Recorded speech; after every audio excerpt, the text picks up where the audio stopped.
L'Europe a de grands problèmes, c'est ce que rappelait le pape ces jours-ci. Les chrétiens qu'ont-ils à dire ou à faire face à cette crise que traverse l'Europe? On en parle tout à l'heure avec nos invités, le père Cédric Burguin, fondateur de l'association Le Neuf en Europe, et Émeric Pourbet, directeur de la rédaction de Famille chrétienne. On les retrouve tout à l'heure dans notre dossier. Mais on commence cette émission avec un voyage. Demain, Benoît XVI décollera de Rome pour le Bénin.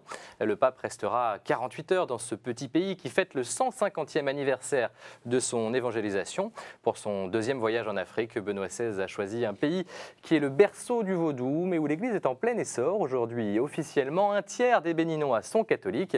Le pape profitera de ce déplacement pour se recueillir sur la tombe de l'un de ses amis, le cardinal Gantin, le premier cardinal africain. Ce sera l'un des temps forts de son séjour. Mais le premier objectif de ce voyage est de remettre au continent les résultats du synode sur l'Afrique qui avait réuni à Rome les évêques africains. Vous l'avez vu sur ces images, c'était il y a un peu plus de 2 ans. Au Bénin, eh bien, le pape signera ce qu'on appelle l'exhortation apostolique post-synodale, un terme compliqué qui désigne un document important pour tout le continent africain. À Rome, les explications de notre envoyé spécial Philippine de Saint-Pierre. Le texte que Benoît XVI remettra aux évêques d'Afrique est celui qu'il a écrit à partir de leurs propositions formulées à l'issue du synode d'octobre 2009. Au cours de ce synode, les évêques africains avaient longuement évoqué les maux qui accablent ce continent. La violence, les guerres ethniques, les maladies endémiques et la pauvreté, la mauvaise gouvernance et la corruption. Ils avaient aussi abordé sans détour les maux qui assaillent l'Église, des relations parfois malsaines du clergé avec l'argent, des affaires de mœurs, et puis la difficulté à lutter contre l'enracinement de certaines pratiques liées aux religions traditionnelles. Mais les évêques avaient surtout insisté sur le caractère essentiel de la mission de l'Église dans le service de la réconciliation, de la justice et de la paix sur ce continent. Dans leur message final, on pouvait lire « La vie dans le Christ est un facteur essentiel du développement par le changement des cœurs que provoque la conversion ». C'est bien à l'Église qu'échoua la mission de faire vraiment de l'Afrique, le continent de l'espérance. Merci Philippine. Philippine de Saint-Pierre qui décollera demain avec le vol papal. Vous la retrouverez quotidiennement pendant ce voyage au Bénin.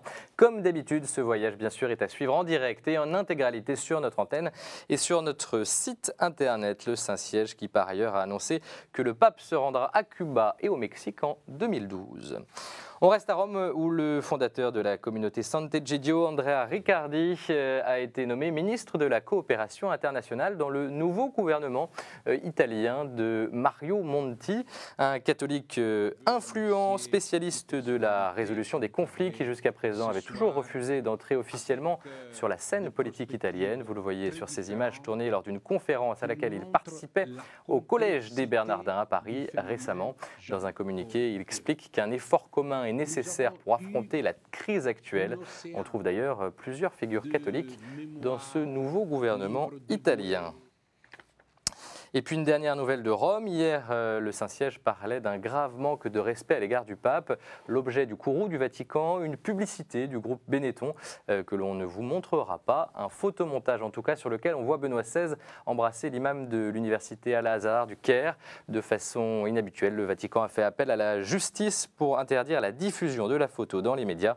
Benetton, de son côté, a choisi de retirer l'affiche de sa campagne.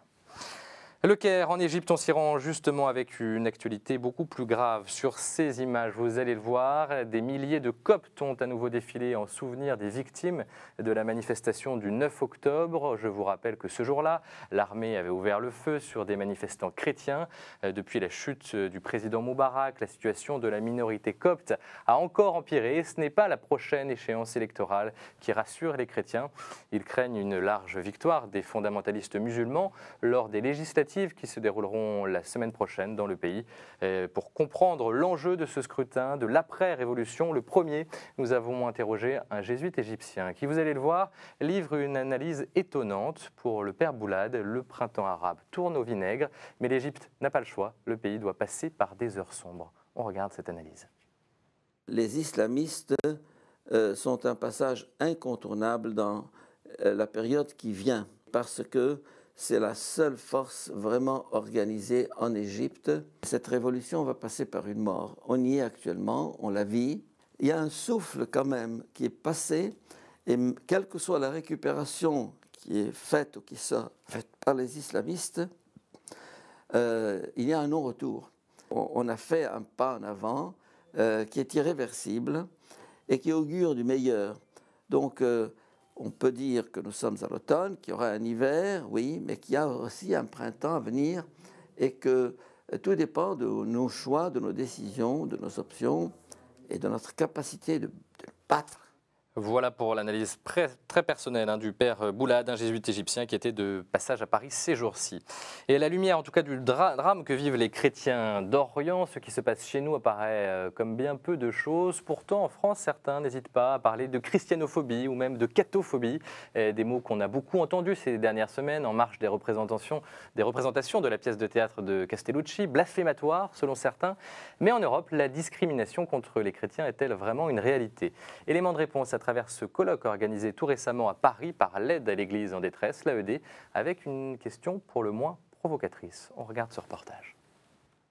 Le christianisme aura-t-il encore sa place en Europe? La question est provocatrice, car si en Europe il y a des actes de discrimination contre les chrétiens, ils restent isolés. Pour l'AED, il est encore excessif de parler d'une montée de christianophobie. Dans le champ religieux aujourd'hui en Europe, c'est systématiquement le christianisme qui est encore une fois moqué, raillé, voire insulté. Et donc tout cela crée une espèce d'atmosphère qui finit par gêner les chrétiens, par les inquiéter aussi. Comment réagir? La liberté d'expression doit être préservée et un respect des religions doit également être maintenu. La question est de savoir effectivement, et ça c'est l'office du juge, c'est le juge qui peut décider, quand est-ce qu'un discours a pour but principal et premier de blesser, ou quand est-ce qu'un discours a pour but principal et premier de faire avancer une discussion ou un débat ou à une portée artistique. Donc il y a, on va dire, une vraie difficulté, et là je pense qu'il faut voir souvent malheureusement au cas par cas, dans un contexte plus général de conflit de culture. Dans les pays occidentaux, les libertés individuelles sont généralement bien respectées. Alors qu'il y ait des difficultés, oui, bien sûr, mais tous les âges ont connu des difficultés, mais je ne suis pas inquiète pour l'avenir. Pourtant, il reste du travail, car si la situation des chrétiens est plutôt positive en Europe, dans le reste du monde, 3/4 des victimes de persécutions pour motifs religieux sont chrétiens, ce qui représente 200 millions d'individus. Et c'est beaucoup, et en ces temps où les religions sont trop souvent manipulées pour servir les conflits et la haine, il est bon de se rappeler de l'exemple qu'ont donné les responsables des grandes religions du monde réunis à Assise autour de Benoît XVI il y a un peu plus de 2 semaines. C'est dans ce sillage qu'à Lyon, les responsables religieux ont organisé une marche pour la paix. Reportage dans la capitale des Gaules. À l'initiative de la famille franciscaine, une marche pour la paix s'est organisée ce dimanche à Lyon. Un événement interreligieux né ici, dans cet amphithéâtre des Trois-Gaules, il y a 25 ans, lorsque Jean-Paul II en appelle à la trêve. Aujourd'hui, chrétiens, juifs, musulmans et bouddhistes répondent à cet appel. Témoigner de la recherche de la paix, qui est indissociable de la recherche vraie du Dieu qui donne un sens à nos vies. Nous voulons qu'à présent, la paix règne sur terre. Comme au rassemblement d'Assise, ici à Lyon, pas de prière, mais des messages de paix et de fraternité. L'émancipation de tout croyant dans un monde pluriel ne se réalisera pas en rejetant le blâme sur l'autre. J'ai l'honneur de représenter donc nos traditions bouddhistes, qui a depuis l'origine en fait, été ouverture au dialogue interreligieux. La paix, ce n'est pas seulement une connotation politique, ce n'est pas seulement une absence de dispute ou de querelle, c'est une valeur morale, fondamentale, essentielle. Au total, 650 pèlerins ont participé à cette marche pour la paix. Cette tradition, ce n'est pas simplement un événement marquant du point de vue médiatique, mais que c'est aussi, pour chaque confession, l'occasion de faire un examen de conscience sur la manière dont on vit concrètement, dans sa propre tradition, l'effort vers la paix. 25 ans après l'appel de Jean-Paul II, les croyants lyonnais répondent à l'exhortation de Benoît XVI, être des pèlerins de la paix. Une démarche opportune alors que s'ouvre la semaine du dialogue islamo-chrétien. Et on reste dans la région puisque le week-end dernier, Saint-Étienne a accueilli les premières assises chrétiennes de l'écologie avec au total plus d'1 millier de participants. Reportage à Saint-Étienne. 3 jours consacrés à l'écologie et à tous ses enjeux. L'environnement est bien sûr au cœur des réflexions, mais pas seulement. C'est aussi l'ensemble des rapports de l'homme aux êtres humains et aux choses matérielles qui sont ciblés. Et dans ce domaine, l'Église a toute sa place en tant qu'agitateur de conscience. L'environnement, c'est pas quelque chose de banal, c'est un don. C'est un don qui nous a été confié, un don que nous avons la possibilité, bien entendu, d'utiliser, mais en ayant le souci des générations futures et en n'oubliant pas que le don nous renvoie au donateur. Ce don, les chrétiens en sont responsables. Les assises sont des moments d'échange qui entendent bien apporter des réponses concrètes. Lors de l'atelier Paroisse Verte, l'association suisse Église et Environnement est venue donner des exemples d'actions simples menées depuis déjà 25 ans, notamment dans la gestion de l'énergie. On peut vraiment regarder quand est-ce que l'Église elle est utilisée et puis vraiment organiser le chauffage. Il y a des règlements de chauffage, il y a des systèmes automatiques qu'on peut programmer jusqu'à l'événement. Et puis aussi on peut penser où est-ce qu'on se réunit dans les paroisses. Toujours dans le souci de dépasser les grands discours, les participants sont emmenés sur le terrain à des fins pédagogiques.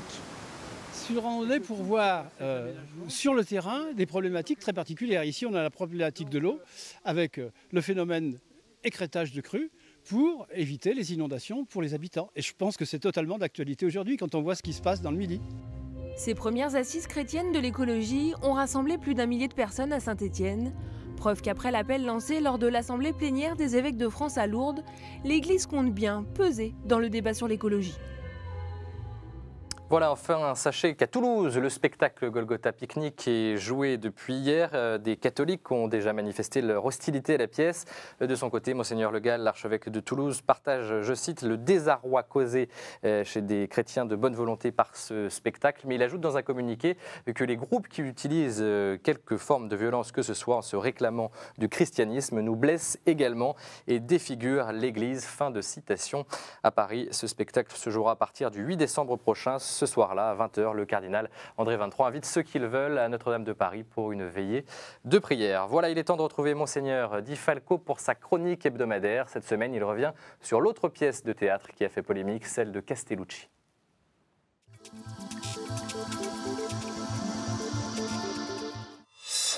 Bonjour.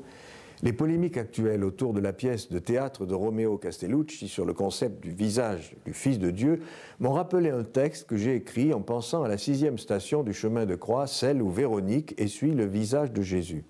En effet, Véronique ne s'est pas laissée arrêter par un premier mouvement de dégoût devant ce que les geôliers ont fait du visage du Christ.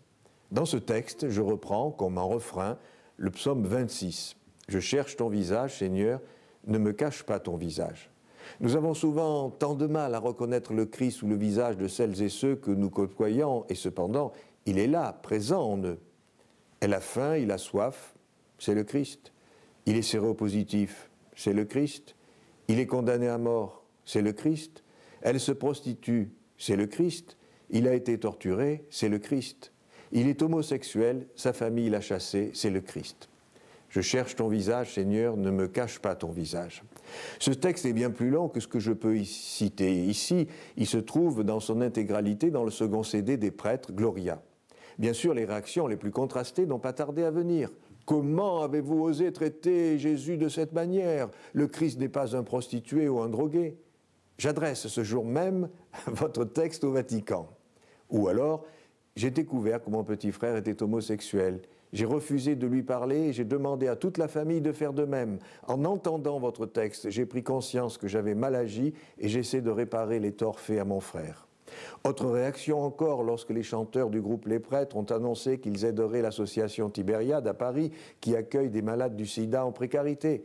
Ces gens-là n'ont pas attrapé le sida par hasard et certainement pas en suivant l'Évangile. Vous avez mieux à faire que de leur venir en aide avec l'argent récolté par les prêtres.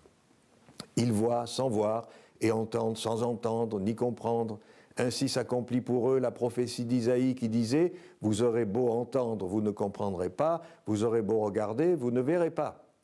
Ces paroles du Christ sont bien d'actualité. Vouloir que soit respecté le visage du Christ, c'est bien. Le voir dans ce qui est gracieux, c'est facile. Nous, chrétiens, sommes invités à chercher le visage du Christ derrière celui défiguré de chacune des personnes malmenées, méprisées, rejetées, cassées qui croisent notre chemin. Et n'est-ce pas cette invitation que l'on peut retrouver dans la pièce de Romeo Castellucci, lui qui a dit « J'ai toujours été fasciné par l'image du Christ, par le mystère de cette beauté ». À bientôt. À bientôt et tout de suite quelques-unes de vos hebdos chrétiens.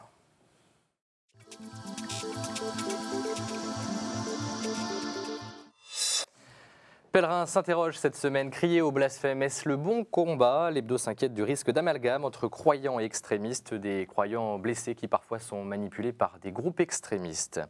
Le voyage du pape au Bénin retient l'attention de familles chrétiennes avec un long reportage et passionnant reportage dans le pays, l'un des fleurons du printemps africain de la foi, selon l'hebdo qui a découvert une église en pleine expansion, la plus romaine des églises d'Afrique.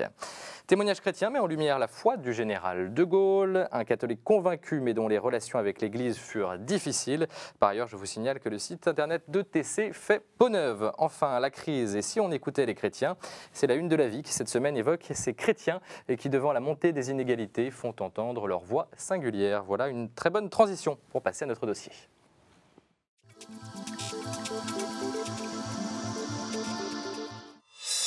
Et l'Europe a de grands problèmes, ce sont les mots de Benoît XVI qui, vous le voyez, a rencontré le président de l'Union européenne, le Belge Herman Van Rompuy, le dirigeant européen catholique, pratiquant par ailleurs, considère que l'Europe traverse une crise économique et monétaire, mais aussi une crise morale.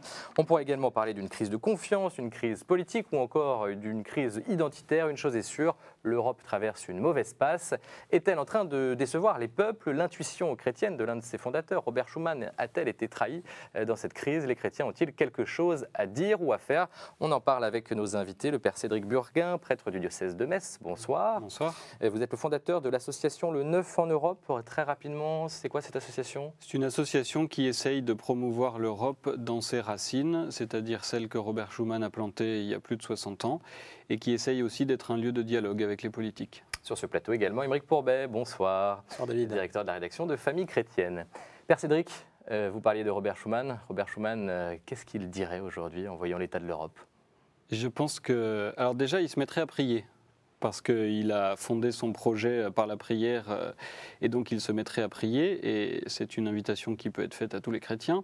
Et puis, je pense qu'il se retournerait et qu'il acquiescerait les mots de Benoît XVI et du président Van Rompuy, en disant qu'on est à un tournant, et que la crise que traverse l'Europe aujourd'hui n'est pas seulement économique, mais elle est morale.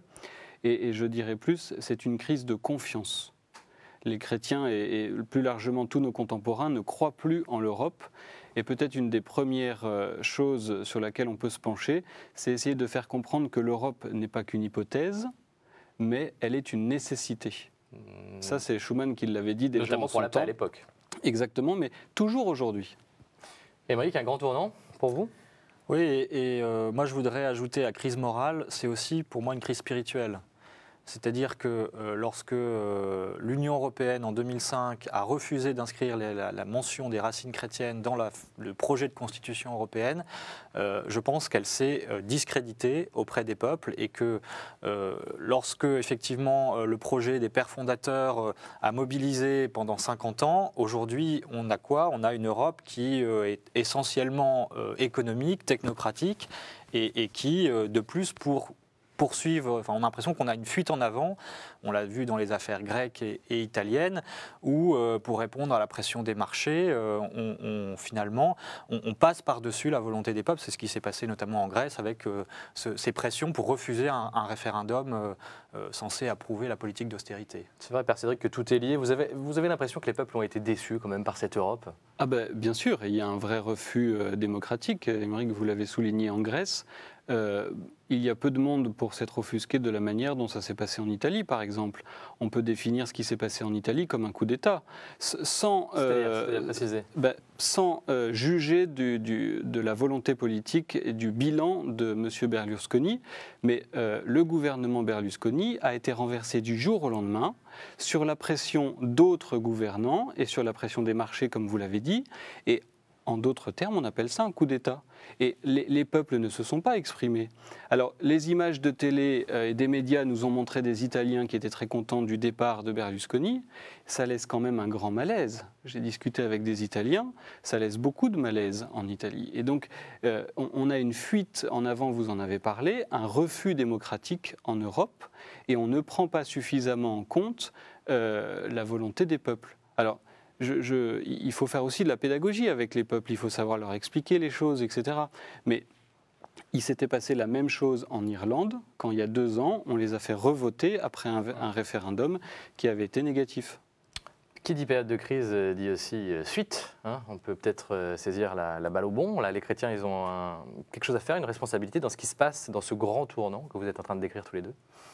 Je crois que leur première responsabilité, d'abord, c'est d'être conscients de ce qu'ils sont, de ne pas non plus se cacher, et je crois que c'est de moins en moins le cas, parce que tout à l'heure on voyait dans votre journal ce colloque sur la liberté religieuse en Europe, et c'est vrai qu'on a l'impression finalement que globalement ce continent est tenté d'oublier ses racines, et les chrétiens aussi sont responsables, peut-être par volonté d'avoir voulu trop composer avec ce projet européen, et à leur détriment. Et je pense qu'aujourd'hui, leur première responsabilité, c'est d'être fiers et conscients de ce qu'ils sont, chrétiens, mais aussi, parce que la foi est aussi raison, d'expliquer ce qu'ils ont à proposer pour le projet européen. Et c'est là où, si vous permettez, je ferai un petit coup de pub. On a fait un débat cette semaine entre donc le président des Semaines sociales, Jérôme Vignon, et la semaine prochaine d'ailleurs. Voilà, et le philosophe Pierre Manant, qui nous explique que le christianisme a ceci de particulier qu'il a toujours allié la communion et la liberté, c'est-à-dire la possibilité, notamment pour l'Europe, d'allier des États, des nations, et en même temps de laisser une liberté. Et je crois que là, il y a quelque chose à creuser pour éviter cette espèce de tentation fédéraliste d'un super-État, mais qui finalement se ferait contre la volonté des peuples. Père Cédric, il y a une responsabilité chrétienne et une proposition chrétienne pour l'Europe aujourd'hui? Il n'y a pas une proposition, il y a des propositions, et je pense que les chrétiens y gagneront à élargir le panel de leurs interventions. C'est-à-dire d'avoir un discours qui ne soit pas seulement moral, qui juge la société de l'extérieur, mais qui va proposer aussi bien des solutions dans le domaine de la famille sur lequel on est très investi, mais qui proposera aussi des solutions dans le domaine économique, et dans d'autres domaines, le domaine de la justice, le domaine de la paix, le domaine de l'écologie, vous en avez aussi parlé dans votre reportage. Et je pense que c'est quoi la plus-value chrétienne dans ces domaines-là? La plus-value chrétienne, c'est de prendre en compte l'homme dans son entièreté. Alors qu'on a eu une course à l'économique depuis 20 ou 30 ans qui a dégagé l'homme en tant que tel, de tout l'espace économique, judiciaire, médiatique, etc. Aujourd'hui, la plus-value chrétienne, c'est de prendre en compte que l'homme est à voir dans toutes ses dimensions. Et l'homme... Dans l'économie également. Dans l'économie, mais l'économie est au service de l'homme et non pas l'inverse. Et la plus-value chrétienne, elle est aussi là, à expliquer, à développer et à trouver des solutions pour répondre aux problèmes de notre temps. Et ils sont prêts à le faire aujourd'hui, les chrétiens? Vous avez cette sensation, vous qui êtes un observateur, Aymeric, est-ce qu'ils ont conscience de cette problématique et ce qui est en jeu? Effectivement, c'est tout l'enjeu, c'est de prendre conscience de ce patrimoine qui est un patrimoine aussi intellectuel, de 2000 ans de christianisme qui a fait vivre ces peuples européens ensemble.